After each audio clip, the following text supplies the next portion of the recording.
That was a good one. Not like my Not clap like your last clap week. last week. It was bad.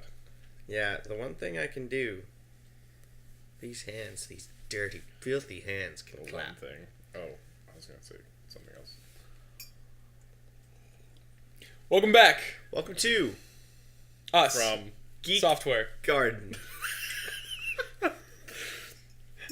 Oh God. Hi.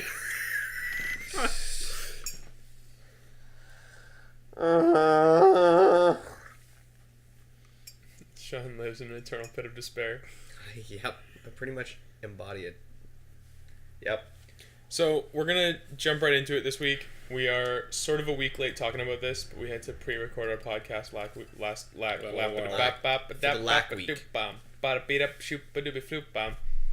Can't stop addicted to the shindig. Copyright. TM. That's trademark. It is trademark. Copyright. Anyways, TM. we had to delay. We had to delay by a week because of Sean and scheduling I- conflicts. Sean and I hadn't seen it yet. And so you guys hadn't seen it yet because I Yeah. saw it day one, numero uno. We're We're going to talk about Spider-Man Homecoming. Spider-Man does whatever. I obviously have a lot of feelings, Of course you do. and I don't want to just dominate the conversation, so Sean and I also have feelings. I have I feelings. realize that, but my My feelings are more than your feelings. No. Well, my feelings no, are no. so massive. I had to separate them from myself, and now they sit beside me in every conversation. So, Sean and Sean's feelings, There we go. please have a discussion for us about Spider-Man. It's good. I agree.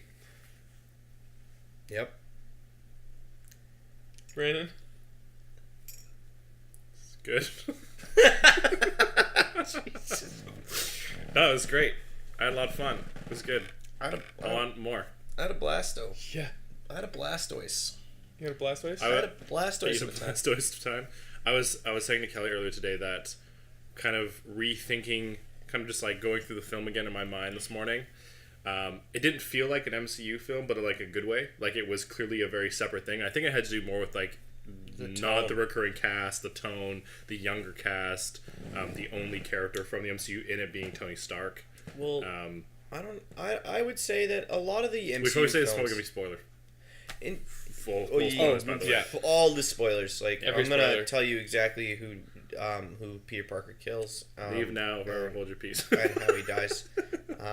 Anyway, but I would say like on the it didn't feel like an MCU film. I feel like Thor also sometimes doesn't feel I like agree, an MCU film, and then I think that's cool. you know what I mean. Like the MCU feeling films are really Iron Man and Captain America. Mm-hmm.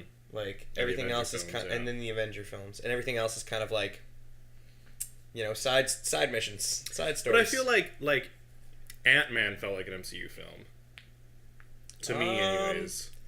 yeah, I guess so. Like, yeah, I don't know why. It was very grounded in Earth, though. And I Yeah, think that's that's what true. you're thinking of.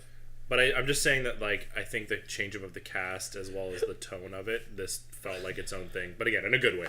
In a very much I good way. liked it a lot. Yeah. And I think Thor felt that way because it was, like, nowhere near Earth at the time. Like, very Thor is, like, it's on Asgardian. Asgard, it's doing its own thing, especially pre-Avengers. It was a very when different thing. when he knocks up the destroyer, it's all like, yo, I'm Sorry. Thor Knocks- knocks I don't up think the that's what you destroyer. meant. sorry, I'm getting mean it Jane confused. Foster? Wait. Yeah, no, I'm getting it confused with my fan fiction where Thor and the destroyer do the business, and a little baby destroyer comes out, Jane and Foster finds out, and she's pissed. and she's so mad at him, and it's like so many tears, and then eventually the destroyer's child, and Jane Foster. Anyway, But just like all your fan fictions, they eventually forgive each other, and they just have a three-way. 4, 5, Who do you go to? Odin. And Odin. I was actually gonna. At one point, you said there's so many tears, and there's like a Norse god called Tyr, Yeah. and I was like, you worked that in there somewhere. Yeah, if I knew. If I had that knowledge. If I knew that, I would If have. I knew that, man, Fenrir would have been so mad. I think he actually is the one who, I think the Fenrir bites his hand off. I think that's Tyr. Mm. Sick. Cool. So, Learning something new. Don't every day. don't quote me on that though. That Cool. could be false. Cool. Wendra Nabitra. You're a raider, legendary. Oh. Okay, so thoughts on Tom Holland? He's a good boy. Liked him. Smiled a lot, which got my heart warm. Yeah. Insta crush. He was great. I think he's my favorite Peter Parker. He is Yeah. definitely my favorite Peter Parker. Definitely did the job. Yeah, I Really, have to. really I think it also has to add to because he's not only is he the youngest person to play Peter Parker, but he's also like the youngest version of Peter Parker. Yeah. And I think I might be a little bit biased because I actually really like that, and he seemed to play off that version of Peter Parker really well. Well, it's funny Excited high because school kid. if I had to take like my sort of preferred theoretical version of Peter Parker just in general, Yeah. I prefer him a little older, like when Yeah. he's like gone through college and he's got a job and he's kind of got a life and that kind of version. Like I was reading Spider-Man Renew Your Vows, which is an alternate universe where he's still married to MJ and they have a daughter and stuff, and like I love it so much. It's my favorite thing. But a lot of my favorite versions like in media of Spider-Man end up being versions of him as a teenager. Like my favorite cartoon is Spectacular Spider-Man. Yeah. My favorite movie right now is Homecoming. I think it's because it's a good contrast. It's a good contrast to the other stuff. Yeah, I think that's the biggest thing. At least within the MCU, it's like a huge contrast. It's really cool. Yeah. I think the other thing about it is that one of the things that makes Spider-Man so like great and fun is this idea of him trying to figure out how to balance being a normal person with being Spider-Man and like figure that all out. And if he's well written, you lose a little bit of that as he gets older because eventually he does kind of figure it out. Yeah. Yeah. Whereas like in this film, it's sort of how I've heard it said before that Spider-Man's origin story is longer than just the thing with Uncle Ben and Yeah. the burglar and he gets a suit and now he's Spider-Man. Yeah. His origin story is like the entire time he spends like being in high school and like still kind of being a kid and trying to figure out how to balance his real life with being a superhero and stuff. And so I really enjoy origin stories. So even though this wasn't technically an origin story, it still feels very much like a Peter trying to figure out his life. It's just, it's got such a fucking grounded feel that is so far from most of the Avengers stuff. Like, it's a lot of save the world for Avengers, but this is a very personal story. And I think, like, a smaller scale in terms of, like, the content of what they're trying to get through, I think is a lot easier to digest and a lot easier to, like, get towards, you know what I mean? Like, for Peter Parker, that's essential. Yeah. Because it can't be about him saving the city every time. Because if he saves the city every time, it's like, okay, come on, you save the city again now. I think that connects a lot to the villain. Yeah. In this case, Vulture, Michael Keaton, who was great, and like, Ugh. it's so fun that he was like Batman, and he kind of helped start the superhero movie thing as Michael Keaton as Batman. And then he was Birdman, which was like everybody was kind of joking about how he's playing like an actor who used to play a superhero and is now retired. And now Yeah. hates superheroes. And now he is the villain in a superhero film that's kind of revitalizing an old superhero character who is responsible for the modern swing of superhero Yeah. films. I just think it's such a cool career. Modern swing. Hey. I did see someone made like a fan made poster, and it was like the Batman, Birdman, Vulture, and then Michael Keaton, and it was like the Master of Wings or something like that. And I was Okay. like, oh, that's so cool. It's very, Yeah. very cool. But I think, and I want to know how you guys feel, but I feel like Vulture was a excellent villain Oh, in terms of like just performance and whatever. Like obviously Michael Keaton, that is going to be blew good. away. He blew away. But more than that, in terms of sort of the theme and keeping that tone that you were talking about, Sean, of it being very personal. Yeah. Because my one complaint, if I have one, about him is that by the end he ends up feeling kind of like a stand-in for Norman Osborn. In terms A of little like, bit, yeah. he's clearly going to be like, he's pivotal in creating the other villains, which is something you'll see in a lot of versions of Spider-Man.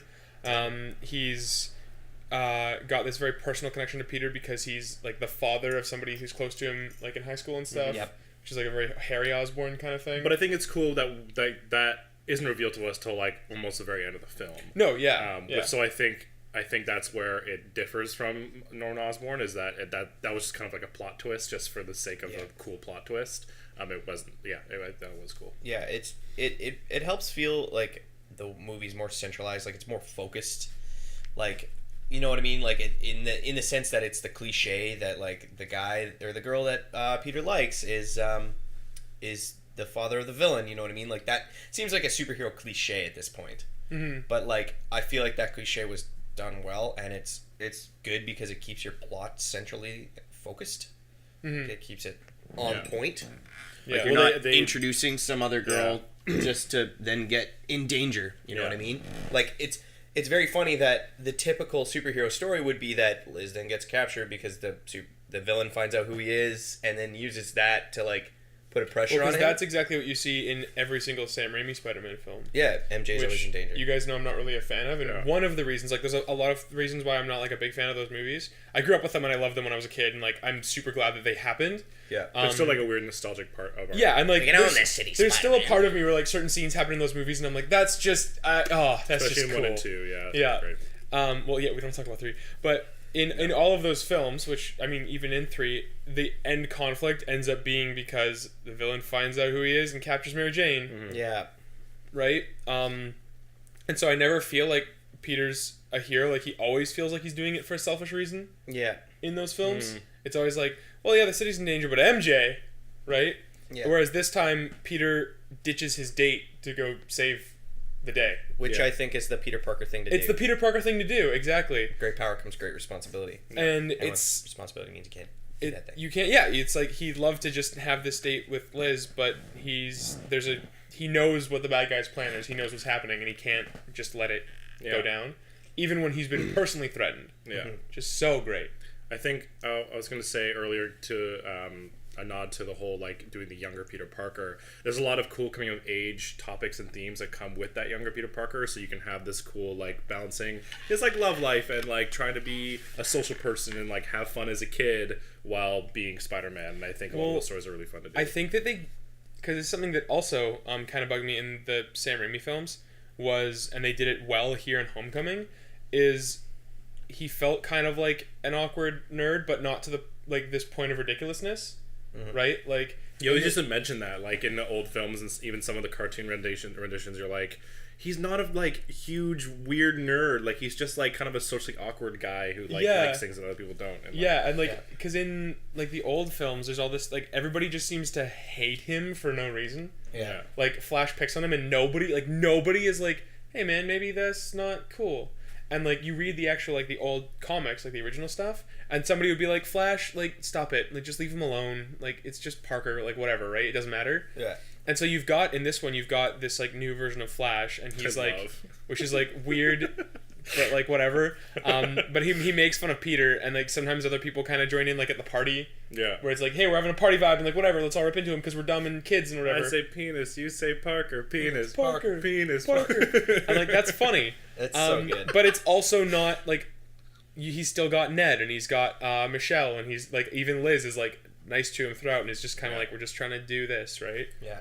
It feels more realistic while still having the like, because he's kind of awkward. It's not just that everybody just fucking hates him. Yeah, and there's that whole the team. I don't know what you would refer to them to, but the science. team that are like, where's Peter? Like he's one of our team members, and like. And they acknowledge that like, because also that's the other thing. There'd be other smart kids at the school, and somebody as smart as Peter, they'd be like, oh shit, like Peter's dope. Yeah. Right. Yeah, I think they did a really good job doing that. Exactly. There were just a couple of scenes, like specifically when they're at the hotel when he goes to do the competition, and they all go swimming, and he runs to Liz, and he's like, come on, go to the pool, and then like he's up on the roof, and he's like ready to go leave. He's like in a spider suit, and he's like watching all them like hanging out, and I was like, sorry Peter. Yeah, and but that's you gotta do the thing. Yeah. What's so good about Spider-Man, right, is that you see him choosing things that are sort of bad for him. Yeah. Because he's like has this greater goal, and that's what's like why Spider-Man is such a fun character and why he's like such an interesting hero. Like Tony's like you look at like other people in the MCU, and the way they've done Tony is kind of like, I announced that I'm Iron Man and I'm rich and everybody loves me for both, and like my life's just great, right? And then you look at Cap, and kind of the way they've done Cap is he's kind of given up a life as Steve Rogers like in the MCU, and he's kind of just Captain America in the modern day. Yeah. Which is like a totally valid interpretation, but he doesn't have sort of that same level of dynamism. He isn't really sacrificing. His life is the job. Yeah, his life is the job. Exactly. He's Well, not really Peter Parker is sacrificing one of the something. few characters in the MCU that has secret identity. Exactly. Yeah. Which is like a big part of Spider-Man for sure. Yeah. Totally. Yeah. And it comes out more in the MCU because no one else does have a secret identity. Yeah. Yeah. It becomes a very like prominent Even factor. even Black Panther doesn't. Like right away, he just takes off his mask. He's like, "Hey, it's me." But again, like that, I think that works for that character too, because he is agreed. like A political. anybody who knows anything about the Black Panther would know who he is anyway, because it is the King of Wakanda. Like that's who the Black Panther is, right? Yeah. So, like that's totally fair. I'm super excited for that movie. Oh, it's gonna be so good. But yeah, that's actually something I want to talk about. I also like that, yes, Peter has a secret identity, but I like that he doesn't succeed in keeping it from everybody who's close to him. Especially at the end there. Yeah. So good. I think that's going to be such a fun twist.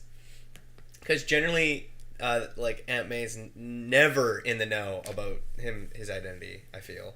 Yeah, not in the movies. Yeah, it's happened in the comics. But has it? Yeah. But never in the movies. Yeah. And it's always been something, even when it's not the case in the comics, that bugs me. Because I'm like, no, there's no way. Like, there's no way. She would find out. Yeah. Like, it's fun for a little while, but she would fucking find out. Like, exactly how it happened that time, though? Yeah. It's so fucking funny. Well, I also like this new kind of version of Aunt May. I do too. That she feels like your aunt. Yeah. You know what I mean? Like, you come home, she's the fun aunt who, like, is taking care of you because she's been through trouble and, like, your parents died, and it's like, it feels like not your elderly, like, grandma. Yeah. And more like your actual aunt. Yeah. You know what I mean? And I think like it'll be fun to sort of sister. see them grow up together. Yeah. You know what I mean? I think it's funny how they, like, a lot of scenes of this film plays on the fact that she's like a little younger, and like a lot of the like Tony like comments on how good she looks, all this kind of stuff. But then there are like a couple scenes where she has like reading glasses on, like this, and I thought it was really funny because that was very Aunt May-ish, and I was like, oh, this is cool, Aunt May. Yeah. It feels so much like they managed to take the stuff that we like about Spider-Man and like modernize it and make it still feel like it feels like if the old comics were written now. Like, I don't know, I feel like they would be this. Yeah. Is Ned a brand new character? No, he's not. He is actually he's credited as being Ned Leeds, who in the comics is actually a reporter for the Daily Bugle. Oh, so like this version of Ned is just completely different. But the name is. But the name it is a character. Yeah. That's cool. Fair enough. And be your guy in the chair. the sort of role that he plays is kind of similar to a character in the Miles Morales comics. Named kind of like Miles' buddy. Yeah, who's like Miles' buddy and knows that he's Spider-Man and like. Okay. Yeah. That's kind of a fun blend. Yeah. Yeah. Yeah. So. Also, what's sorry, no, what were you gonna say? I was gonna say the scene that Ned finds out is so funny. It's so, and again, that would happen. Like your aunt or your mom, whoever, just like lets your friend up. Like, oh yeah, Peter's like doing something or whatever. Like he'll be home soon. Just like chill here. Yeah. And he's like, and he's so careful. He's trying so hard to let somebody on know. the ceiling, and he's like, "Oh, it was just such a good scene." And then he drops down, and his buddy's just sitting there. Like that would. It's so funny, and it's so good. Fuck, and then it's like, you're Spider-Man. No, I'm not. No, I'm not. So he just drops the suits. You're on the ceiling. No, I wasn't. No. Fuck, and then she comes in, and he's like in his briefs, and she's just like, doesn't acknowledge it, but like, put on clothes. Yeah. So fucking good. That moment was awesome. I love that whole fucking part. And again, it feeds into that like Peter trying to balance his like life and his superhero-ness, because yeah, like there's still people he can't tell, but it's nice that he has some people that are like in his corner, you know? Mm-hmm. Yeah. So like he can feel like alone and like isolated because of this, but then he's still got Ned there like as a shoulder to prop him up, which is so I think it's kind of cool too, because to a degree I feel like Peter hasn't really figured out why he shouldn't tell people yet. Like, he's kind of learning it in this film. Like, first of all, he probably doesn't want to tell May because she's like, she'd freak out and like all this kind of stuff, right? And then he freaks out when Ned freaks out, but he like deals with it, right? And then the whole like concept when he finds out that like Liz likes Spider-Man, he's like, should I tell him? I don't know. I love that whole, hey, I'm Spider-Man, just here to see my friend Peter. I was like, don't do it. I was having such a huge thing of secondhand embarrassment. Hey Peter, that's not Spider-Man, that's Ned in a red shirt. That's actually another thing though that I think is cool, and I know that they were going on this because I saw some interviews with it, but yeah, like it can suck and be stressful, and that's kind of the thing that he's learning by the end, because he hasn't really encountered anything that's a big challenge yet. Mm-hmm. Yeah. But he's a 15-year-old kid who can climb walls, and he helped the Avengers, and can like do all this crazy. He's having fun. Yeah. Like, he feels like he's so far beyond, like, regular, like, he's got that line where he's like, I'm so far beyond high school right now. Because he's like, I'm gonna be an Avenger, and that's what I'm gonna do because I can, and, like, it's cool, and it's fun, and it's crazy. Yeah. Like, look at what I can do, right? And then, so yeah, he's like, oh yeah, like, I'm just having a good time. Like, that whole scene at the beginning, where he's, like, helping people out. when he's the friendly neighborhood Spider-Man Yeah. is my favorite the best scene. That montage is so good. Hey, I found a bike. Is anybody's bike? You got a pen? Just leaves a note. Like, it's No so... change. I got no Fuck, change, man. so good. Hey, you're that spider guy, right? Yeah, call me Spider-Man. Okay, Spider-Man, do flip. It's alright. Super good. Fucking like, cause would you not do? I would do that. I would heckle Spider-Man if he was like. Like Peter throughout the film is like trying to do things that aren't him to be Spider-Man. Like when he does like the interrogation mode and stuff, Yeah. he's like trying to be something he isn't. Yeah. And I feel like the whole point is that he finds out that like sort of a part of him is Spider-Man, right? And he gets comfortable with that. And I think that's sort of the journey he's going on in the MCU. He doesn't have to put on this like superhero act. Yeah, he just does his Yeah. thing, Yeah. right? And I think that's going to be, especially because we know the MCU is going to have longevity, and we're going to get to see, especially because we have such a young Spider-Man, we're going to get to see him, like, actually get older, and, like, potentially in the next one he's graduating and going to college, and, like, we get to actually see that progression and see him get more comfortable as Spider-Man, Yeah. which I'm really excited about. Well, like, Andrew Garfield was great. He was I great. really liked him. But there's a weird, like, when, especially in the first Amazing Spider-Man, like, he's 30. Yeah. It And would've so he played the role pretty, like, well. Like, very played the well. role, but I would like to have seen him in college. Yeah. I would have liked to have started not with the Yeah. whole origin story. Kind Like, of the thing. fact that he was, like, graduating at the beginning of the second one, you're kind of like, okay, sure, I guess. It was more believable with Emma Stone, but not so much with Andrew Yeah. Garfield. Well, Emma Stone is younger than him, too. It's true. This Yeah. is true. But, yeah. But no, it would have been great. It would have been great if they like took a stab at trying to tell a different story of Peter Parker. You know what I mean? Like an established character, and then you could have then used that to speed along your whole idea of trying to get the Sinister Six, and we probably would have had a different outcome. I don't think we would have got Homecoming in that regard. Though. Yeah, so, like, in the long run, I'm glad. Because Yeah. I'm glad to see Spider-Man in the MCU and see what they did. Oh yeah, Have very, Disney and Marvel. very happy. Sure. I know it's like the 15th Spider-Man movie, but I'm actually very happy about it. Yeah. No, I'm so excited. Yeah. There's something else I was gonna say. Oh, actually, you were talking about Sinister Six is a great point because they've set up a lot of villains here, but they did it so well. Yeah, because you got the Vulture and then Scorpion Scorpion was set up and Shocker. and they kind of have some like they've got the Tinkerer is just kind of there. Yeah. Yeah. And the thing is, the Tinkerer won't ever be a bigger deal than he was in this movie. Yeah. That is if he keeps showing up, he's gonna be doing the same thing, and that's fine. Making cool fucking Making weapons for villains. That's all the Tinkerer does. That's all he has to do, and it's great. It's perfect. But they set it up because, like, not every villain, especially if you're doing Sinister Six, not every villain can be the villain who challenges Peter on, like, some kind of thematic level, Yeah. right? Yeah. Some of them are just there to be punched. Yeah. Yeah. No, 100%. And so when you have the Shocker, and they made a nice little story arc too with Shocker of like this weird little like mini legacy, right? Yeah. Which is kind of fun. Yeah. But you've got Shocker, and he's just there as like a thug, but a regular thug for Spider-Man is no challenge, so he's got some cool weaponry. But Yeah. he's just a thug. He's not the crime boss. He's not no like superpowers. questioning Spider-Man's objectives and like causing Spider-Man to reflect on anything. Yeah. He's just a thug with a special weapon that makes him a bit more of a fight. Makes him punch hard. And like if they end up introducing Rhino into this universe, he can be the same thing.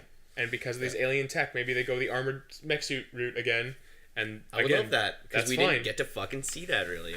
Yeah, we saw like That was a good fucking idea, and I want Paul Giamatti to He was great. He would have been so good, and that's what I was so sad. I was Yeah, like, oh, it we're was gonna so get a Rhino crazy. scene, and it was such a fucking tease. And they showed the last frame of the movie in the trailer. This is why you don't fucking watch trailers. This is Yeah. why you don't watch them, because they fucking disappoint you every time. Well, I will say there was a lot of stuff in Homecoming that I wish wasn't in the trailers. I didn't see any trailers. Yeah, I know. But there was also, to be So fair, good. there were some shots that like weren't in the film. Probably. The yeah, trailers that were- I actually didn't find that bad. I wish they showed less of Vulture in the trailers. But beyond that, I didn't even know Vulture was in the movie. Yeah, I know. Yeah, that's fair. So I was like, "Oh, sick, Vulture!" I would have That was it. like I would have liked like a head turn kind of a thing of Vulture in the trailer. Like that would have been it. But they showed like a lot of like Him flying flying around scenes and like to the point where like, oh, that's Vulture. Well, they showed a lot of the Act 3 battle against Vulture in the trailers, like especially in like the last couple The trailers. plane and stuff. Yeah. And so they showed off like him having to use his old suit, and the scene when Tony takes his suit away, and the scene when Tony helps him stop the ship from falling apart. Yeah. So like that would have been You know the movie. That's the fucking. That's the movie. That's the beats. Yeah. Those are the beats. Yeah. Beat. And I'm like, okay, there's one point when he doesn't like. See, that's the kind of shit I'm talking about. People are like, it doesn't spoil anything, and I'm like, fucking spoils everything. Like I watched Ragnarok's trailer, and I'm so mad that I did because now I know that fucking Hulk's there. I know they go to Planet Hulk. I know that fucking Hulk and Thor eventually fight, which means that Hulk and Thor eventually work together again to break out, and eventually they use Asgard. So Hulk's gonna be in the third act, and so like it's just stupid. Yeah, because and I don't want to fucking know how this. the Who our structure villain is, is yeah. and everything. Yeah. Exactly. Yeah, and it's like not what I want. Because the thing is, if you only show Act 1 stuff in a trailer, then you're fine.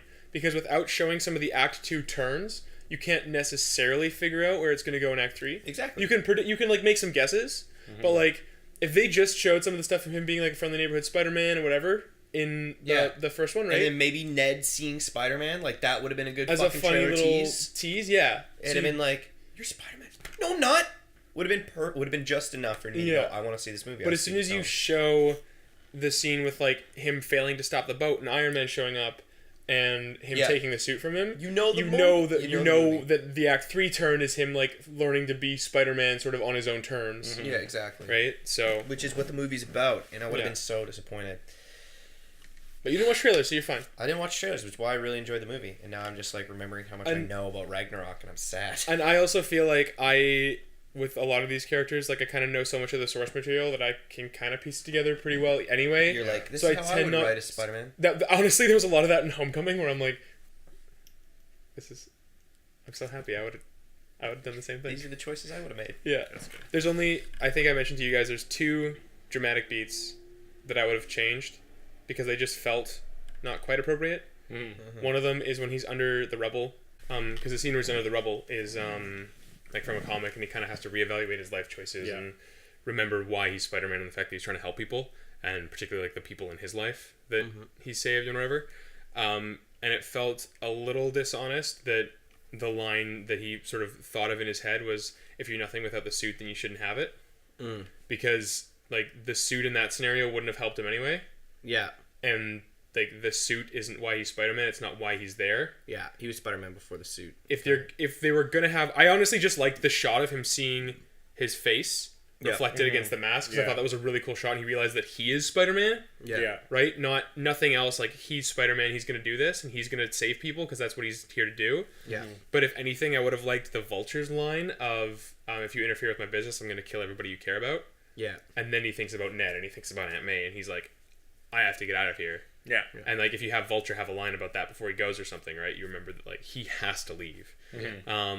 So that I would have changed. Yeah, but I think I agree with that too. But like it's because it just kind of it almost took me out of the moment, because I'm like, that isn't what this moment is about. Like this isn't. I felt myself reflect on it too a little bit. Yeah. Like, okay, I'll go with it. Like it just felt like, this movie's about Tony teaching him to be a hero, and I was like, not right now though. Yeah. And then there was one other moment. Because the villain is there to test your hero. Yeah, the villain's there to test your hero, right? And I feel like that was a moment of interaction between them where he's like, I have to stop the villain. It became really about him. Yeah. Like, I have to be good enough. Yeah. Where it was like, I have to stop him, and that's the motivation. I do like Tom Holland's performance though there, where he's like crying, and he's like, come on, Spider-Man, come on, Spider-Man. And he's like screaming like a 15-year-old kid. Yeah. Like, Yeah. I was like freaking out of my seat. I was like, oh my god. Yeah, because he's a 15-year-old kid who just realized that he could die. Yeah, like you think he's gonna die. Yeah. Oh, it's so good. It's really good. And then that's why I was so disappointed with that moment, because Yeah. like that scene built so well, and then I was like, oh, but Yeah, I get you. and then I'm trying to remember what the other scene. Yeah, because you told me about it. I told you about it. There was one other scene that I was like, I don't know about that, but Was it when he was talking to I don't know. If it comes to me, it comes to me. I want to watch the movie again anyway, but if it doesn't, whatever. It was great. What do you guys think about Karen? Karen? Oh. The suit lady. I liked Suit Lady. You like Suit Lady? I thought it was fun. It was very Iron Man, but Yeah. the thing is like you've set up a universe where Iron Man made Tony's suit or made Peter's suit. Yeah. So why wouldn't it have like a VI sort of interface? You know what I mean? Yeah. I'm so of two minds of it because on the one hand, like, exactly, why wouldn't it? Yeah. On the other hand, there's still a little part of me that's really upset that Tony made a suit. Yeah. Like, I get it because he's the one with the resources and everything, and he kind of like he brought him into this like higher level of dealing with like higher level stuff, but Peter is also like a science genius, and like part of his thing is that he builds his own tech. So it kind of feels cheap. Like it's like if somebody else built Tony's suit, like that's kind of part of his deal. Yeah. You know what I mean? I do like that we got to see him making his web formula. Yeah. And like doing his own thing, science-y. He did all that. Yeah. But I do still wish that like more of his tech was his own, and I hope that we see that develop. Like if he gets a job at Stark Labs or something later, so he has access to more resources, and he augments stuff himself, then I'll be totally fine with it. Well, I was saying a while ago that I think it'd be really cool to see him mod the suit later, whether it's like just like removing protocols and stuff like that from the AI and from the suit, and just thinking like maybe him going through and being like, oh, don't need those, yeah, that sounds dangerous, oh, don't need that, and just like removing a bunch of this bullshit that Tony's put in there, and then like using Karen like in the way that makes sense. Like maybe he's like got a data, like if he's trying to like figure something out and he has like security footage he saved and he's like, wait, Karen, can you run that for me again? And it's just like this very like something that Spider-Man would normally do like on his own kind of a thing. I think in very specific scenarios like Karen could be used well, but I don't want it to like interfere with Peter.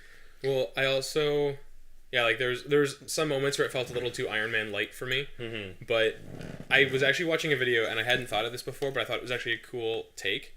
That made me like a little bit. I was already pretty okay with Karen, but it made me even more okay with the whole idea of it. Yeah. Is that having Karen let them kind of get away with an old like comic book trope of like the hero talking to themselves a lot, and like Spider-Man talking to himself a lot. Yeah. Because he's actually just talking to this like AI that's with him. Yeah. So he gets like these weird like reflective moments, and it's actually him talking to somebody. Yeah. Which I think is actually kind of neat. But I want to call you.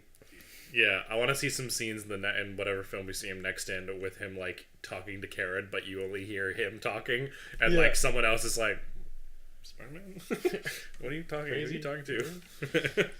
Yeah. Well, you know what I liked about the whole suit thing is that there, like when it started, he didn't have any. Like the suit was literally just a suit. It didn't do anything for him. Yeah. And it was because he went through and disabled things that the suit then worked for him. You know what I mean? Like Tony may have built it, but it's only accessible because Peter circumnavigated the protocol. Yeah, that's so true. I felt like it was like, okay, I'll let you have it. Like making it his own kind of. Because it felt like it was really fun that it built on their relationship a lot, and then you have this moment when like it's like all these fucking webs come out, and he's like, "There's 283 different webs." He's like, "What the kind of overkill, don't you think, Tony?" He's like, "All right, just what the hell is what happened with my web shooter?" Like all that is really really fun. I'll let you choose. Psst, what the hell was that? You said choose. Just normal, just hanging normal. Which is so funny. Yeah. No, the suit is interesting. I think some of the cool things though that maybe kind of help with the world building, like the way that Spider-Man's suit fits, like has never made sense. Like it just like it's super tight to his body, it's flexible, it's crazy, right? But now that it's kind of like this advanced piece of technology, you're like, okay. Right, like he hits a button, and it goes, and it's like all becomes elastic, and it falls, and it's just like a giant parachute, and then he hits a button, and you're like, oh, okay, all right, cool. Yeah, because when he put it on, I was like, what the fuck? I'm like, how are you gonna fucking do this? And he did it, and I was like, oh, cool. Yeah, the alleyway scene is so funny. You can tell it's like they're trying to do like, he's trying to do like the Sam Raimi, Tobey Maguire version where he's like running down, he's gonna rip his shirt off, and he's like, chew, and he's trying to get his pants on. That's how it works. You know what I mean? Like, there's that fucking saying. It's like you never see the superhero take don or doff the suit very much. Like it just happens. It's just something that happens because like you don't want to slow down the action. Yeah. With like 5 minutes. Iron Man's the only one who has a cool fucking costume transition in the MCU because it works because it's just like this giant metal suit just goes on. It's part of the whole thing, yeah. right? Yeah. Cap and Thor, they're just always in their thing. So it's, it is cool. I love how he like throws his backpack and webs it against the garbage can, and he comes back and it's gone. Like someone stole it while he's on the phone with Happy. He's like, that doesn't sound responsible. Bye.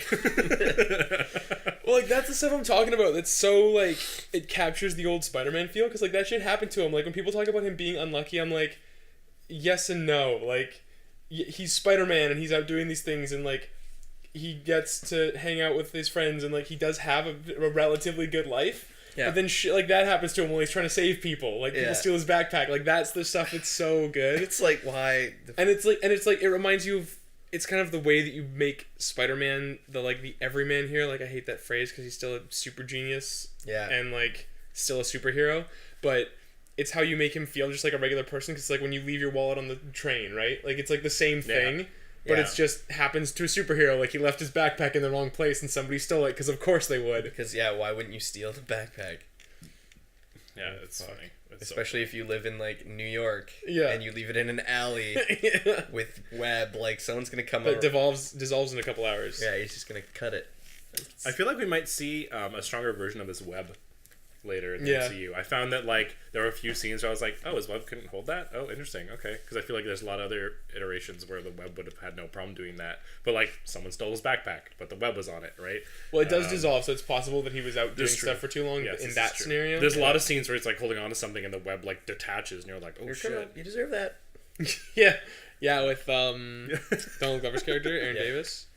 Which is a Miles Morales setup, which I'm stoked about. Yeah. Very Which is cool. fucking dope. But that's another example of how it sets stuff up well, because if they never run with that, never do anything with it, like, that's fine. It's fine. They didn't like lean into it too hard. It's just there. But if they want to use it at some point, it's set up. Like, you know that it's in the world. Yeah. Because Miles Morales exists. Whether or not he becomes Spider-Man or becomes a big deal is up to, like, later films. Could you imagine if this MCU went so long that eventually all of our main cast are replaced by their like, and the only remaining one is, like, Thor, because he's Asgardian and, like, lives longer and all that kind of shit, but you have, like, a new Iron Man, new Cap, new Spider-Man. Oh, it'd be so cool. It'd be so unbelievable. But at the same time, you're like, how many more years? Well, the thing is, I think years. they're already kind of setting up, because I believe Spider-Man is supposed to be, like, the first, like, Homecoming 2 or whatever they end up calling it, is supposed to be the first film of Phase 4 post Infinity War.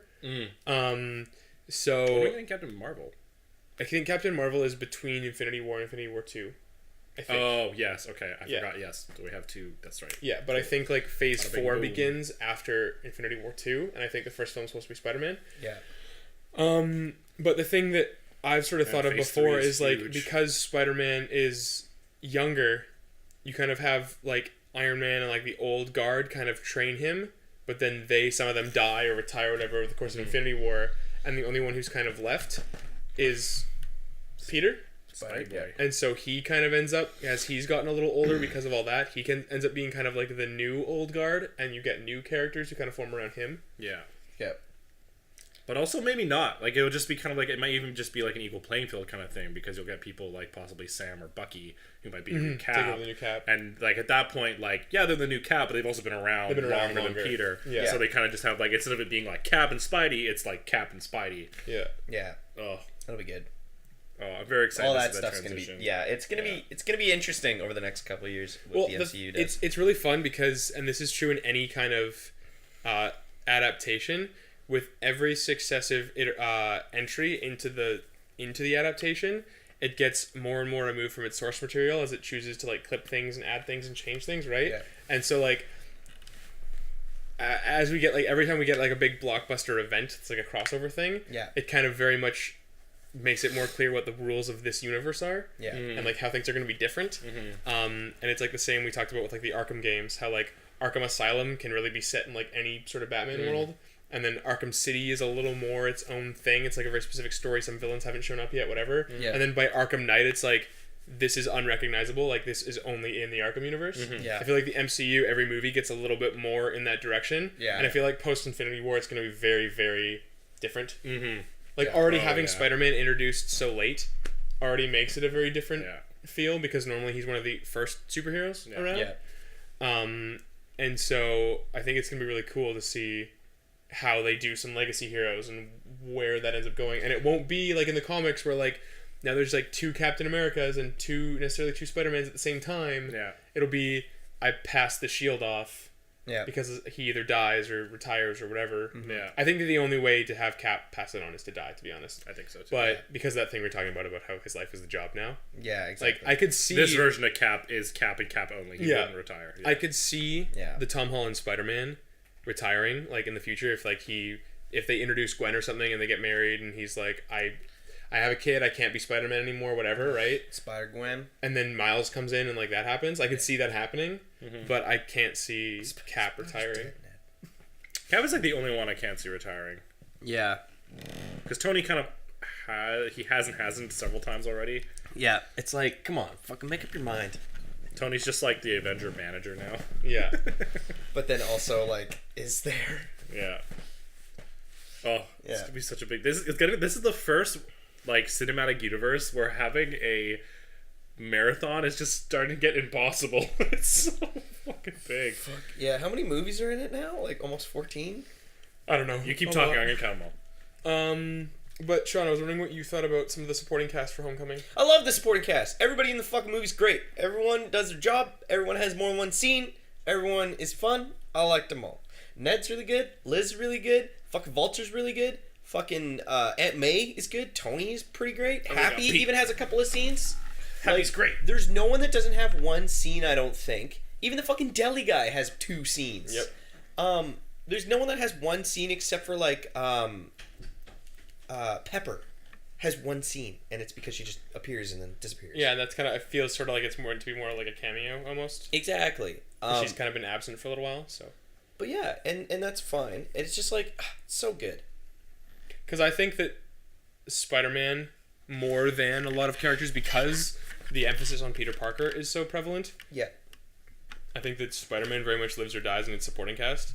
It And does. I think it's somewhere that previous films have failed. Like, you get to see Peter in school with his classmates, and they, like, you know who they are, and you establish them, and, like, even if you don't get all of their names, Yeah. you see them return, and they have personalities, and you know that they interact with Peter, and you know that there's relationships there. Yeah. And I think that that's really important to Spider-Man, Yeah. Well, especially this younger high school version. well, I think that's the thing that they got right finally, is that Spider-Man has friends. Like, it's funny because, like, you'd think of Spider-Man as the loner, but Spider-Man has to have friends in order to have that human quality.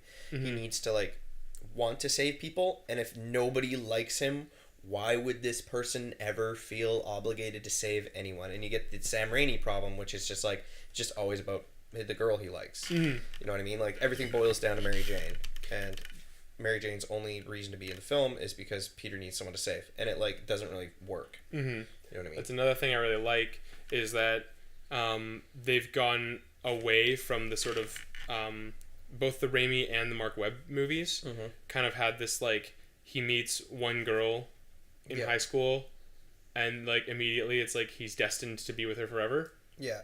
And they've gone away from that, and it's just like he's a high school kid with a crush on the pretty girl, and then he gets to date her, and it doesn't really go anywhere, but, like, that's fine because that's what happens. Yeah, and then she leaves for the other side of the country, and you're like, Yeah. oh, okay. And you're kind of like, oh, well, like, maybe they could have had something, but, like, it's nice that, like, it isn't a huge focus, but it's there. Yeah. You know what I mean? He's like, oh my god, she's so pretty. And then she's like, yeah, I think you're, like, cute and smart, and, like, we should hang out. And then he's like, we should do the thing. And she's like, yeah, let's go to Homecoming. And then he has that, like, very high school kind of, it's fleetingly very important, Yeah. right? Because the moment it's done, it's done. But, Yeah. like, for the moment, it's very, like, this is everything. Yeah. Yeah. And I think that's fun. Like, he might meet another girl. Maybe they start to introduce somebody who's more important. Maybe the thing with Michelle goes somewhere. Maybe it doesn't because she's introduced. But it's not, it doesn't feel just this, like, over dramatic Yeah. destiny. Romance. Right? You know what I mean? I'm like, oh, fuck, okay.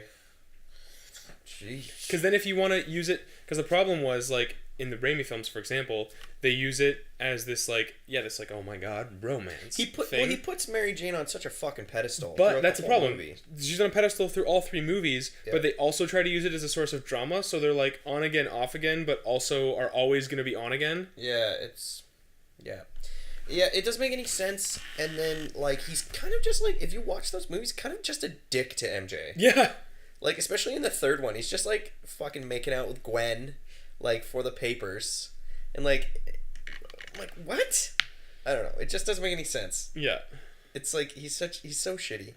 It's like, I'm gonna marry you, ring. I'm like, why are we doing this? Yeah. Why is the fight more about the ring for Peter than the fact that his friend's trying to kill him? Yeah. You know what I mean? Like, it's just so ridiculous. But now we're talking about Spider-Man 3. Nobody wants to do that. Anyway, what I'm using it as an example to like fucking fix that. And then you have the same thing with Gwen Stefani. Gwen Stefani. Gwen Spider, whatever her name is. Gwen Stacy. Stacy. Yes. That's why I fucking just like Gwen Stefani. You have that whole thing with her in the fucking Mark Webb movies where it's just like, you know, I love you, I love you, I love you, and then the police chief, and there's that whole drama. And then I do think that it was handled better there. Oh yeah, it was handled great, but I'm not dissing it by any means. No, but I know what you're saying. It's the same. It's the same kind of thing. It's like we don't even get to see Peter on his own without a romantic element. Yeah. Like you kind of build this idea of romance Peter.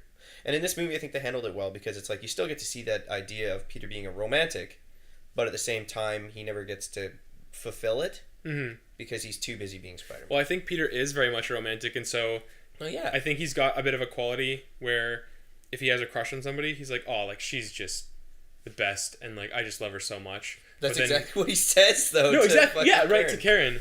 But then, by the end, you know, if that falls off, and then if he meets the next girl, it'll be like, oh, she's so great. Like, I need to...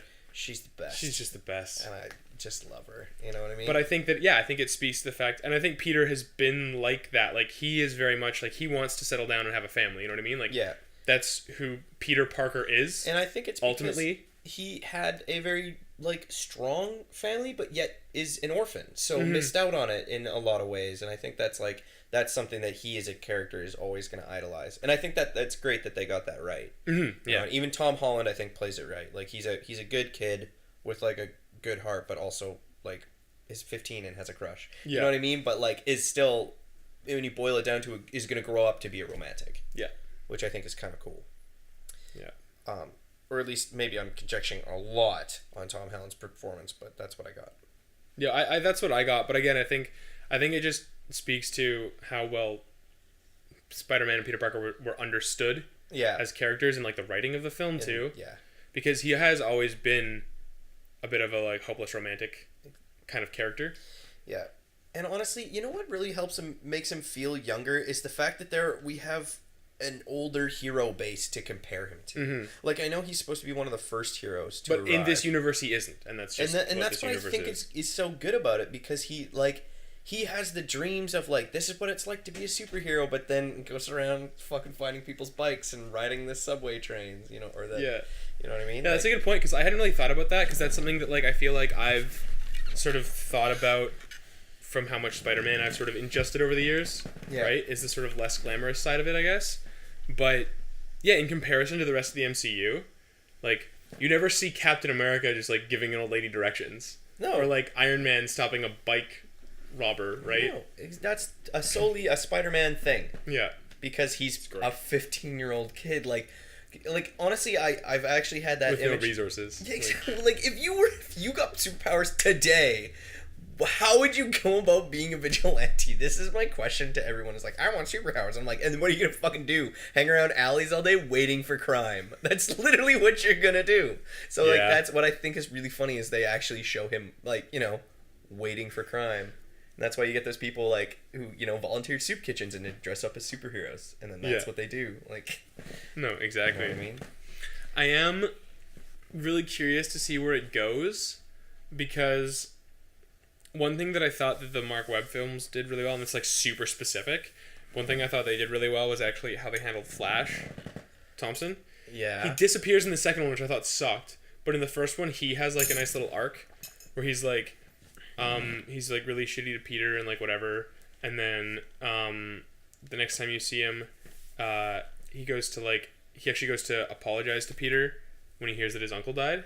Oh yeah. And Peter like slams him up against a locker for like mentioning it, and then he says something about how like it feels good, right? Basically like to hurt people to make yourself feel better, and you're like, oh shit, like he's got a lot going on.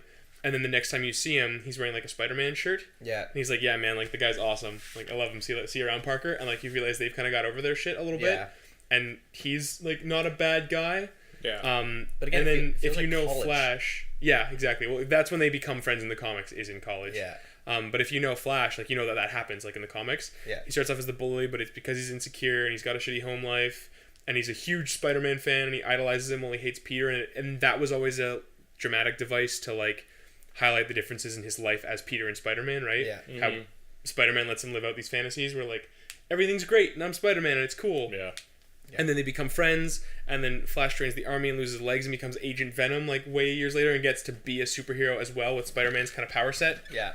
And he has like this actually really cool journey.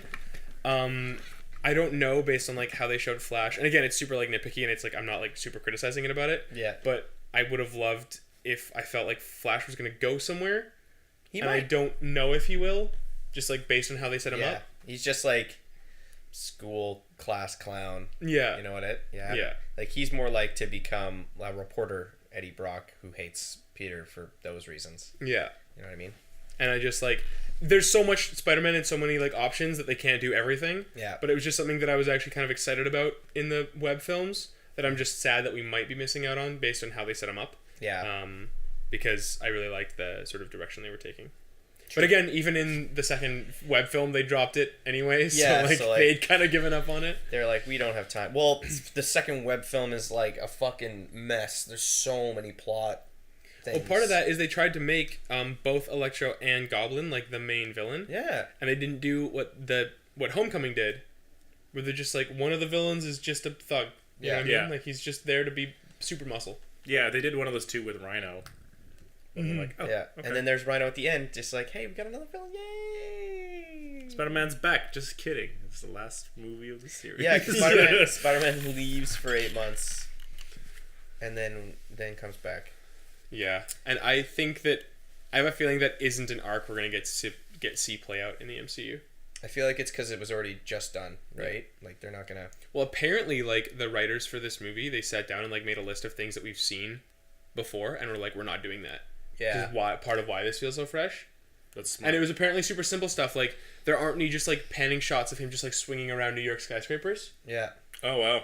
Yeah, Yeah, that's a good which point. I hadn't even noticed, but we don't have those. We have him like awkwardly trying to swing We through have the a lot of suburbs. very different web slinging stuff. Yeah. And Yeah. running through backyards. Yeah. Which is like, yeah, very fun. Yeah, like, granted, you're gonna have the skyscrapers eventually. Yeah, like because they have to show 'Cause up. He has to. You're eventually he's gonna go to Manhattan and do Spider-Man things, but like right now he's in Queens. He's in Queens. So He's it's just like, But I think this movie was did a the- very good job of showing, like, not showing us stuff that we already knew that we didn't need to see.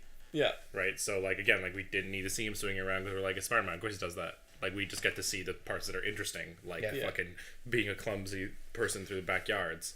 well, like um, also like how easy would it have been to take that montage and just make it about him swinging through New York and like him on the Empire State Building going wow, eating his lunch up there, like that would have been Yeah. just a fucking scene for sure. But Yeah. like instead it's like him helping people. Yeah. For It's an really afternoon. smart. Yeah, now that you point that out, yeah, it's like everything in that film we haven't seen Well, before. and we actually get a cool progression because like when he does go to Manhattan, like there's a scene when he goes to the Washington Monument Yeah. and he's like, oh man, I've never been up this high. Oh, right. And like he like probably knows intellectually like I've got webbing and like I'd probably be fine, but it's the fact that he's just up that high. yeah. And like for us we're like, you're Spider-Man, what are you freaking out about? But like he's never been up that high. Mm-hmm. Like this Spider-Man has never climbed a structure that tall before. Yeah. And he ends up being on a plane Yeah, and later then he in gets the film and like doesn't even blink an eye, but because he's like in the moment. yeah. Yeah. Because he's been busy. So if I haven't forgotten anything, and I've included all the other films that we're going to get, we have 21 films. I think I have everything. Iron Man, The Incredible Hulk, Iron Man 2, Thor, Captain America, The Avengers, Iron Man 3, Thor Dark World, Captain America Winter Soldier, Guardians of the Galaxy, Age of Ultron, Ant-Man, Civil War, Doctor Strange, Guardians of the Galaxy Volume 2, Homecoming, Ragnarok, Black Panther, Infinity War Part 1, Captain Marvel, Infinity War Part 2. And whatever the second Spider-Man film is. So 22. And those are just the ones that we know, like, for sure are coming. There are more. Oh, there are 100% more. Jesus. Spider-Man. You got Doctor Strange. Yeah. You got Civil War. Yeah. Captain America. All three. Those are Iron Man. like- All three. Oh, there's a lot. Ant-Man. There's so many. Yep. And Doctor I'm Strange? so into it. Did I say that right? Yeah, Yeah. he's already. You're a Um, step ahead, Sean. Phase 1. This is nuts. This is...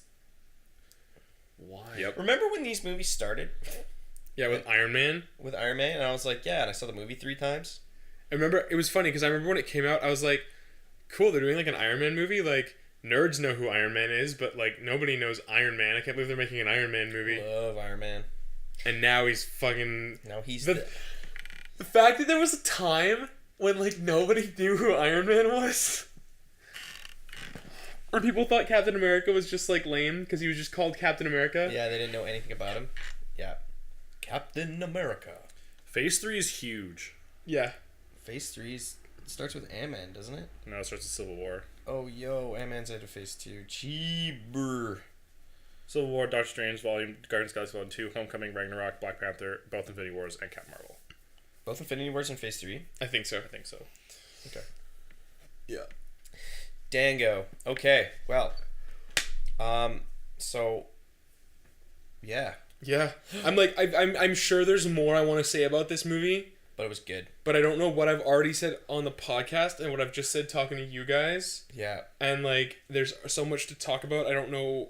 Like, I'll think of something as soon as we stop recording. It's great. It's like, unlike, so like we keep getting origin films because we keep setting up new characters, right? Doctor Strange was okay. It was nice. It was good. I enjoyed it, but it was kind of like, okay, another origin story. Like, It just was cool. okay. Like, Yeah, I you think- know...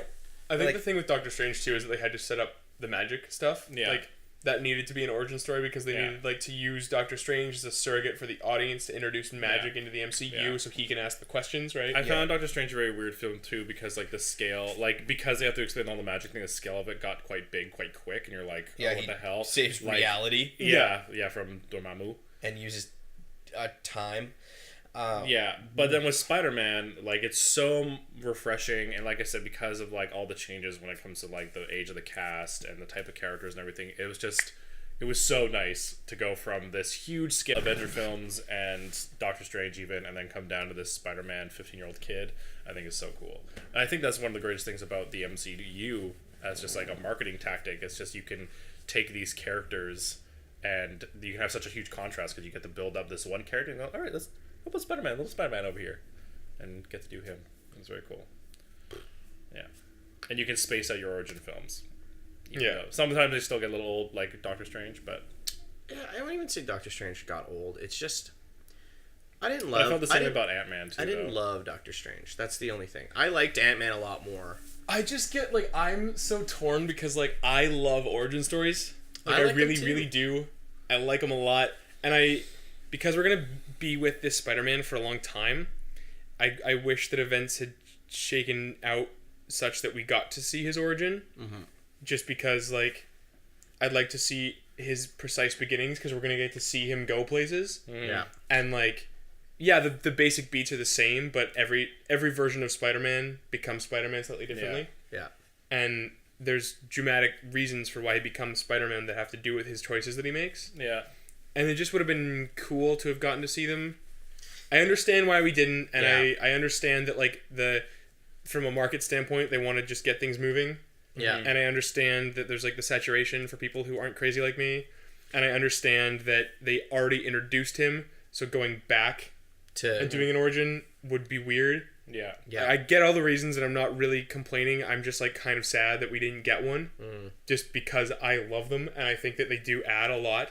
Like when you get to see where a character started versus where they are. Yeah. Like the fact that we know that Tony Stark, for example, started off as an arms dealer. Yeah. Right? Like that speaks to who Exclusively. he is now. Yeah. Yeah. And it's just really, it adds to sort of the drama of a character where you see where they've gotten to. Yeah. You see the kind of stuff Tony's doing now and you think about who he was. Yeah. Right? And it just, that stuff just kind of makes me sad. We didn't get to see Yeah. Peter pre-Spider-Man. But I think, and I think we all are aware why they didn't do it is because No, we yeah, had like I so said. many other films of them doing Like it. I said, like I know And why I they think, didn't do it. I think seeing like we already know why he's a hero. We want to see how he becomes a hero now, and I think Yeah. that's kind of like what the difference is. No, and I'm all for that. Like I would still, if we got an origin film first, I still would have wanted this film but because Yeah. it covers a lot of those coming of age things, I don't know if we would have. So I'm overall I'm very happy with the film that we got. Oh yeah. I like this a lot more. I wouldn't need to see Ben get shot a third time on film. And that's yeah. like I totally get that. Yeah, I it's- know that my thing is like a personal thing, Yeah, which is yeah. why I'm not really complaining about it. It's just like I have to say it. No, I get you. Well, I think for me personally, and I think a lot of the MCU audience, I think a lot of the driving force of this MCU is seeing these big characters interact with other big characters, and get to see why, like, what makes them different from one another. Like seeing Captain America and Iron Man like interact with each other as opposed to being their own solo films. You're like, how do they differ and how do they work together? And I think it's really cool. And I think the big thing is that because up until this MCU, like that's all superhero films have been. It's just like their origin story and then like what they're doing in their world and by themselves usually. But now that we're getting these films where you're throwing all these big characters like this, that's the new thing about this MCU that really like is so different. Yeah. Right? Like if you go from anything from like the old Batman films to like things like The Crow that are like they're not a superhero but it's a superhero style film. It's where like, it is a it's- comic right? book, Yeah, so. exactly. Yeah. Like all those films are their origin films, right? Max Payne, Sin City, all Yeah. those. Yeah. So I think this is really cool to see those interacting things, and I think that's why I think that might be why some of the origin films feel dry for me because I'm like, okay, cool, I now understand this character. Now show me him with someone else. Like, Yeah. let's see this teamwork happen. Yeah. Yeah, like I'm very excited to see Doctor Strange in Infinity War and other and movies Ragnarok. and Ragnarok. I'm very excited. I'm also excited for him. The other thing that I'm sad about, and it's kind of to your point, is, and again, this is like personal, and I get like where the shape of the MCU is, and I know that they have to like they're in the world and they have to deal with what the state of the world now, and I know that when Spider-Man was introduced, but like two of my favorite characters are Spider-Man and Captain America, and I'm just so sad that like Peter got introduced right when Cap became like a war criminal and is like not an Avenger anymore. Yeah. So we don't get to see my two favorites Yeah. interact more. Well, not yet. I think we will. Yeah, like they'll be something, but like that'll be in Crisis. You know what I mean? Like that'll be during some Infinity War shit where like Yeah. things are fucking happening. Just want to know what's gonna happen. But I don't know. I'm just again, it's personal. Like I know like if Cap had shown up in this movie, it wouldn't have made any fucking sense. Yeah. But I'm But it just would've been sad so about good. it. It's just one of the things Hanging out in where Queens, Spider-Man. You want to hide me from the Vulture? I think as far as they've done with world building, they're just doing such a good job. It's sad to see that we're getting young Peter Parker, so he's not interacting as much with these older characters, but at the same time you're like, this makes sense.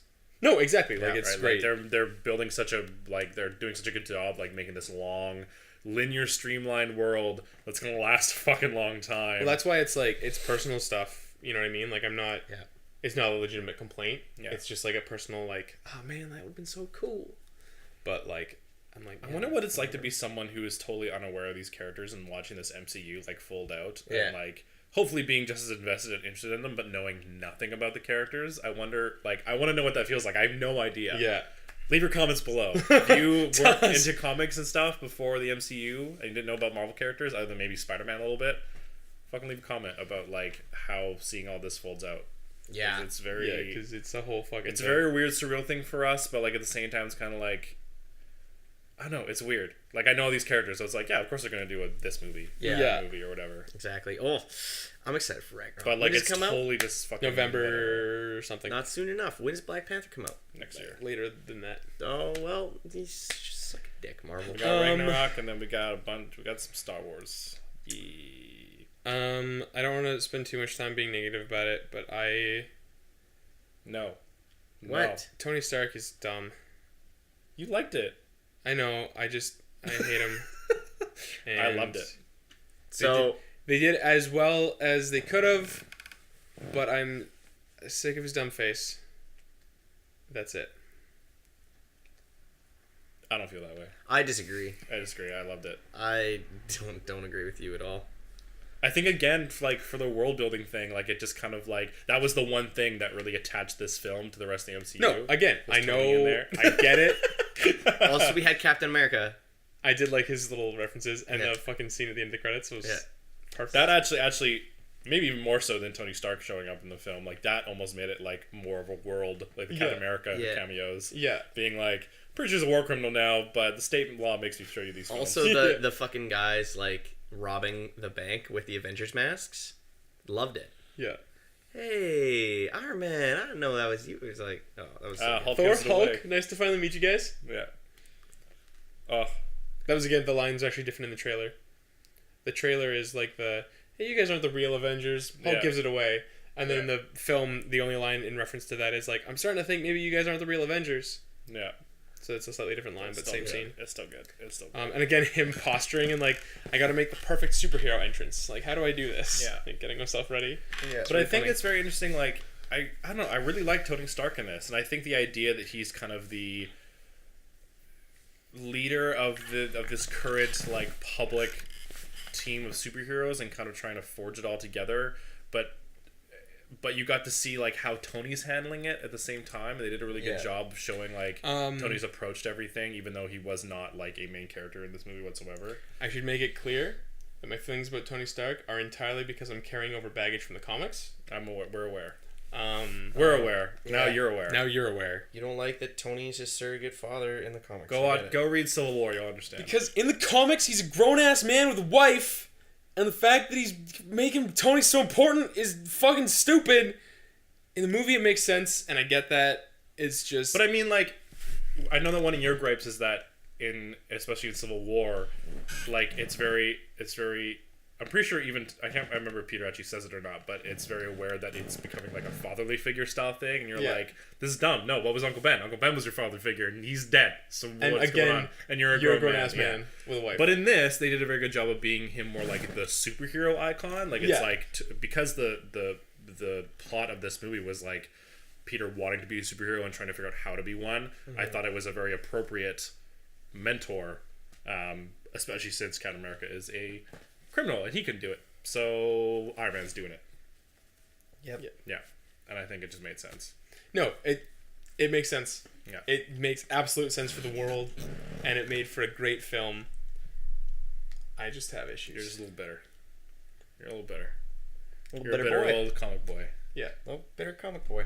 just have issues, and that's fine. I have issues. Get over your issues, Kelly. Get over him. Just get over it.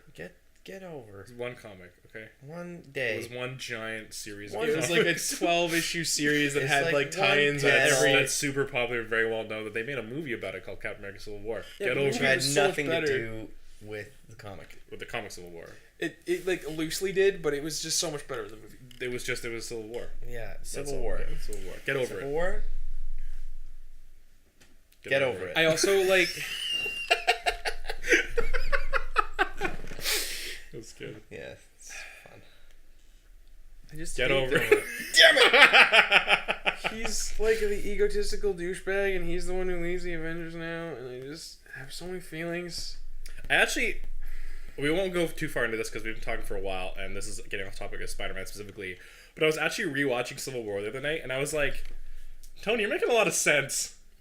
Like, Yeah, he makes a lot of sense in that movie. Yeah, Like, he makes a lot of sense. Captain America, you're kind of being a little bit of a douche right now. Like, can't you be just like at least try it out and then be rebellious later? Like, come on. Just okay, you're just gonna say outright no? Alright. Okay. I feel like Tony's trying to play it safe, but alright. Cool. To be fair, Tony also built Ultron because he's the one No, who thinks this he is always true. knows best. This And is Cap true. was like, "This is a bad idea. We shouldn't do this." Yeah. He's like, "No, it's a good idea." He's like, "No, it's a bad idea." No, which is I think that adds to the like, oh, you know what? No, fuck that, Cap. Yeah, fuck you, Tony. Like, Tony's like, yeah, Tony should be under control, but Cap, you do you. But yeah, I was watching that movie and I was like, this like Accord doesn't sound that bad. Yeah, you just have to have jurisdiction. Like, there just is someone who tells you the thing. But then, like, hey, dude, fucking under the sly if you have such a problem with it already, Cap. Yeah. Which you're already trying to do. Just like this one. Just relax on this one. Yeah. But then, I mean, Bucky then has to die, so Yeah. it's all good. But yeah, I couldn't live with myself if I didn't at least mention my gripes. That's fair. Get over it. Okay. Yep. We get it. You hate everything that's fun. That's not true at all. You just don't like Tony Stark in general. Yeah, you just don't like Tony. That's also not true. I don't see one Iron Man in this house. I see Captain America, There's an Iron Spider-Man. Man. Yeah, it's my Iron Man. You have an Iron Man. It's my Iron Man. So I have a Captain America. I know you have Captain America. I don't have Captain America. I have nothing. I have a Doom guy. All right. We're getting a little off topic now, but Yeah, but that's okay. the other thing I was also bugged me in Civil War was he was like listing all the like reasons why they're like the Accords are a good idea, and literally the other one that made sense to me was the Age of Ultron one. Mm-hmm. They're like, this happened. They're like, yeah, but there were some bad guys there that were doing some bad stuff, and then Age of Ultron, you're like, no, yeah, Tony created Ultron. That's probably our fault. Yeah. But the other ones, I'm like, I feel like they prevented Like, more damage. there wasn't a way, like the Battle of New York in the first Avengers. Yeah, like, I'm there like, wasn't a way for that to go like, any you better than it destroyed did. New York, and you're like, we did? Like, they were gonna nuke it. Like, the UN was going to nuke Manhattan to stop that from happening, and they're like, yeah, the Avengers dropped like a building on a guy with a camera, so and the fuck Hulk you. jumped into a building, and killing a bunch of aliens. So, Yeah. Oh, but nuke 'em, right? Yeah. Yeah. Nuke New York. and then like A city of like Crossbones and all these 30 bad million. guys showed up in Nigeria with bombs, but it's the Avengers' fault. Yeah, like that would have gone off regardless. Yeah, like they were gonna blow up more people and kill more Well, people. that's why Cap's line makes so much sense, right? Like, sometimes you can't save everybody, but if you can't live with that, then maybe next time nobody gets saved. Yeah. It's like there are going to be casualties, but our job is to minimize them and protect sort of the future, right? Like, they're stealing bombs. A couple people got killed now, but they're stealing chemical weapons or whatever. Yeah. It's gonna be worse later, right? So yes, I was happy with Tony Stark's role in Spider-Man Homecoming. I know you're bitter. Well, honestly, Sean it wasn't liked that bad in terms of how it was portrayed. It was just that, like, I have my own shit. I thought they did such a good job. Like, I went into it, like, being worried about it Yeah. because basically Homecoming? the shit reason. Yeah, because the stuff you don't like about it, and I also don't like about it. But then they, like, surprised me. They did such a good job of just being like, oh, I like that it was a his source of science conflict. superhero mentor. And I like that in the end he sort of decides that he wants to do his own thing. I think that also was a big part of it. Yeah, at the end where he's like, I just want to be friendly with I would have been real upset if he'd taken the Iron Spider suit and become like just Avengers poster boy. Yeah. So I was super stoked that the lesson that he learns is like, I got to do this on my own pace and like figure me out. I don't know about you two, but I was honestly not sure which one he was going to choose when it came to that scene. I was like, it could go either way. I thought it could go either way. They could have set it up that like, he's now part of the Avengers, and so that's why he's like in Infinity War and everything. But then he was like, no, I don't. I just want to be Spider-Man. And I was like, what? Oh, sorry. I remember the scene. Yeah. I know what you're talking about now. Yeah, I remember the scene that I would have changed. It so when he kills the first Shocker. Oh yeah. Because it just felt like one of the complaints that I see leveled against the MCU a lot is that it's kind of I think the term is bathos, where they like cut their own drama by making a joke. Yeah. And they're like afraid to be like cheesy or whatever, and like that was a little bit different in this case, but like I feel like that should have been sort of the turning point where he goes from like criminal to villain, right? Yeah. And they kind of set it up like, I'm fucking a hard ass now and I gotta do this, and like if people have to die for me to get my way, that's what has to happen. So then it sets up later that he's like, I'm gonna kill your family, and you're like, he will, because he's fucking crazy. Because he did it. He did it but once. He did it by accident. Yeah. And then he was just kind of like, oh well, this is a goofy moment now, and so that was kind of, I thought, was shitty. Yeah, and I felt kind of split about that because I feel like on one hand I was very much like, it felt a little bit in character just because like you eventually understood that he was like a family man and he was kind of trying to stick up for himself, but at the same time for the progression of a villain it would have made much more sense for him to be like, because then you understand the threat level is way much higher at the end where you're like, Vulture will kill Peter. Exactly. Right? But because he does it accidentally, you're kind of like, will he kill Peter? Is he bluffing? I don't know. Yeah. Then again, wasn't really trying to. And I think that's why initially I didn't even like recognize that as being a shitty thing. I was kind of like, oh yeah, maybe he did that accidentally, because I feel like he's a tough guy but not like a killer kind of guy. But then afterwards you're kind of like, I don't know if he was that much of a threat. I just felt like it undercut his arc a little bit. Like a little bit. He did still kill him and he still didn't seem to care that much, so like he's still clearly a fucking badass, but I was like, oh shit, he's a killer now, and then I was like, maybe not. So that was just... Yeah, isn't the line like, oh, I thought this was the gravity gun or whatever? And then Ticker's like, no, it's that one over there. Yeah, exactly. You know what I love also about this movie is the fact that they bring... The fact that they bring back the Gentari like weaponry and stuff. Yeah. Like, so cool and so well done. Yeah, like... Because why wouldn't that have happened? Well, there was actually like a little film that I never actually saw, but it was like a little haven't short seen that it? they did. No, I haven't seen it, but I You know have about it. it. I know I have it.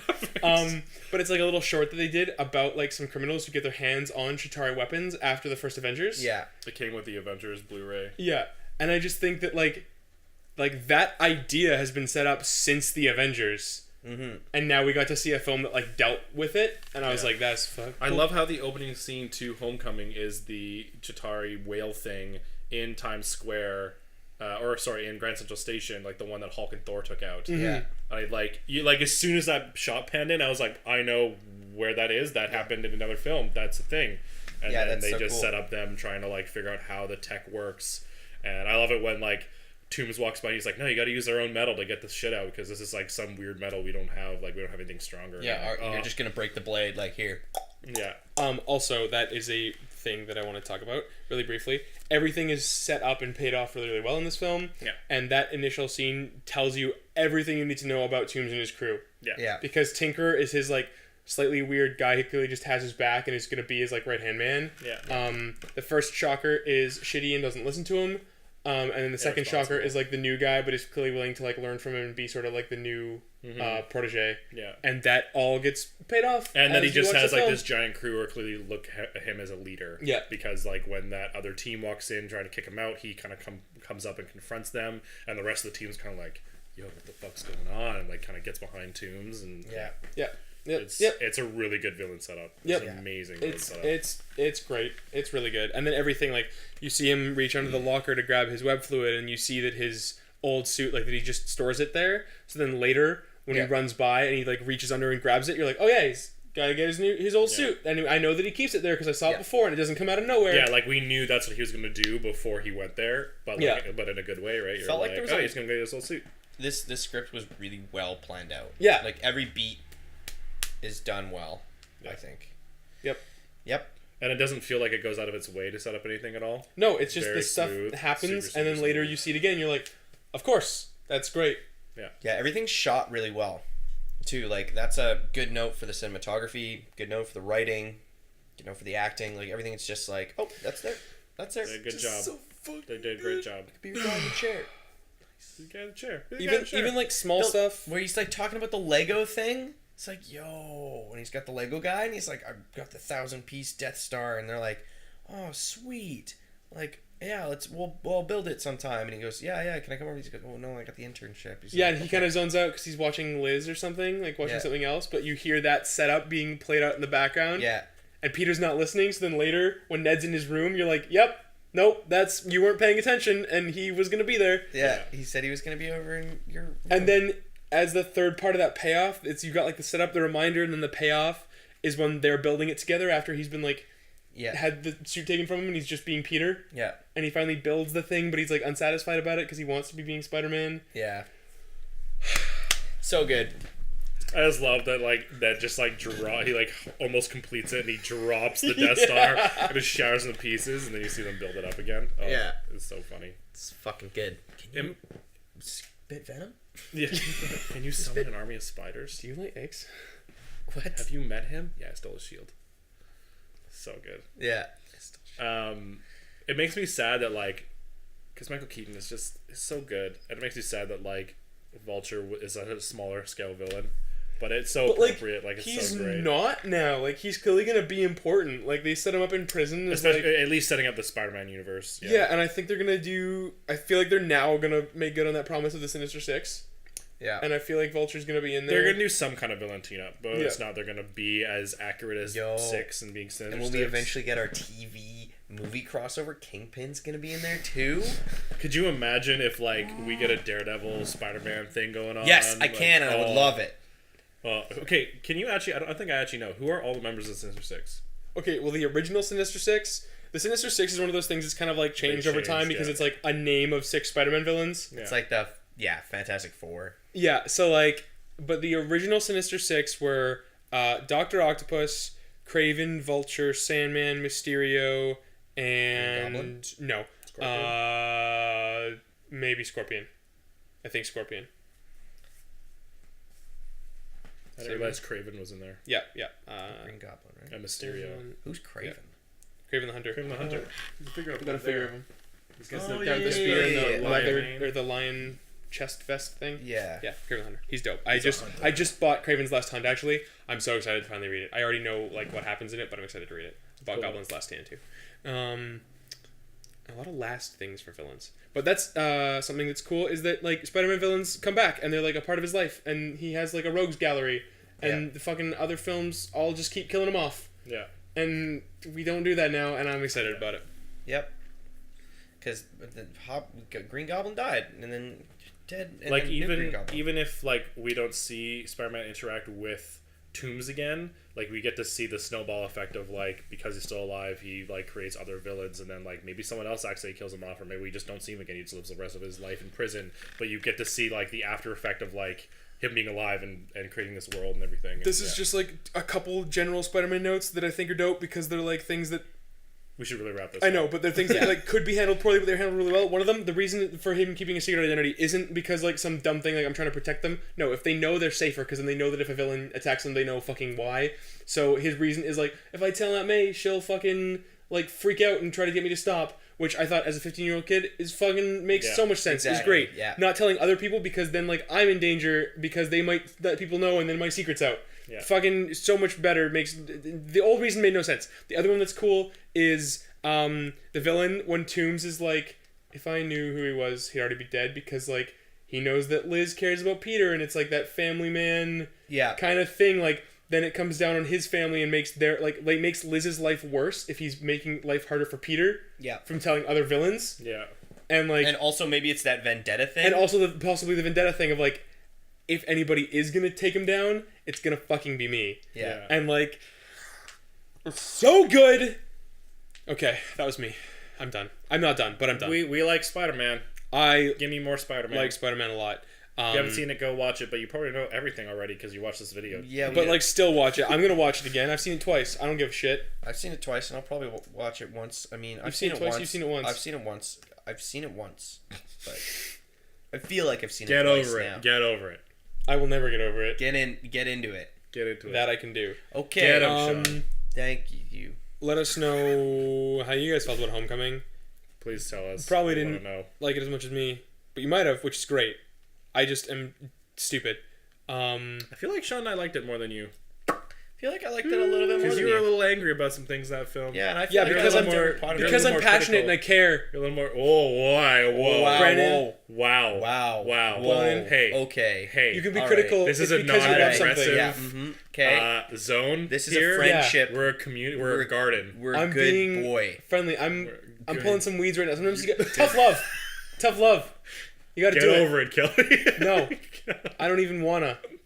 Okay. Fucking love this We movie. need to stop this video. Yes. Like, comment, subscribe, Please give us money. share it if you want to. We have a Patreon. We talk about stuff. You're not obligated to give us money. It would be cool if you did, but you don't have to. We really just want more people to know about us. So, like, if you want Yeah. to do anything, please just share the video, tell your friends, and give us a subscribe. That'd be perfect. That would be great. Apparently, you're supposed to click on a little bell icon now to make sure you get notifications. What the hell?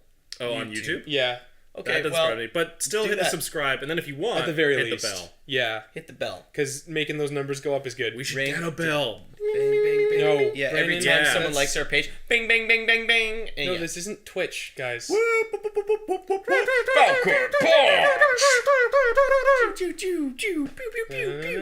Okay, well, thanks a lot.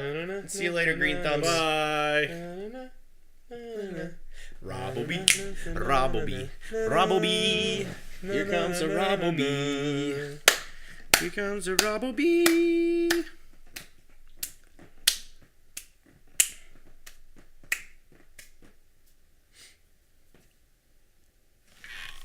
Robbleby, Get over it, Sean. Get into it. We should focus on being more positive. No. Suck my dick. No, get over it, Sean.